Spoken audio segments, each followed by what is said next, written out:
in Salt Lake City at the largest pioneer museum in the world. It has all of the artifacts from the Mormon Exodus. Let's go inside. All of the stuff in this museum is stuff that the Mormon pioneers brought from Illinois all the way to Utah. Like, here's some early currency, and you have bearer coupons for food.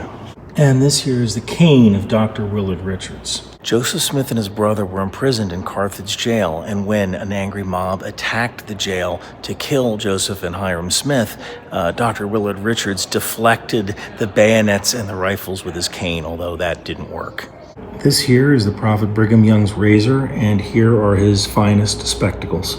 Even at the time, Utah was a multi-religious state, and I extended that into my novel. This is a Protestant hymnal from 1892. Now here is the firearms room. Some of these guns belong to the Mormon battalion, some to the militia, and some to private owners. Look at this shotgun. So this shotgun was likely made back in 1835 or so, handed down from father to son as a farm tool. And you notice the wooden ramrod right here? This is a muzzleloader shotgun, so you dump the powder and the shot in there, then you pull the ramrod out and pack it down. So this here is an example of a ZCMI store, a Zion Cooperative Mercantile Institution.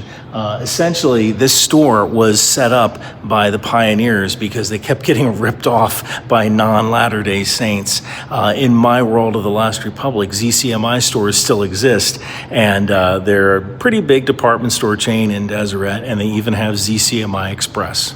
So these right here are the hand carts, and I want you to imagine leaving everything you know and walking to Salt Lake City, pulling this hand cart filled with all of your belongings. And some of the people pulling these hand carts, they either didn't wear shoes because they wanted to save their shoes for when they got to Salt Lake City, or they wore their shoes out along the way. I want to show you something, how far this distance was. So the Exodus started in Nauvoo, Illinois, and this is where the Mormons were essentially kicked out of their own country, and they traveled by wagon and hand cart all the way to Salt Lake City. Needless to say, not everybody made it. So when I write my Deseret alternate history series, what I'm really trying to go for here is authenticity. I want to respect the people that made this journey.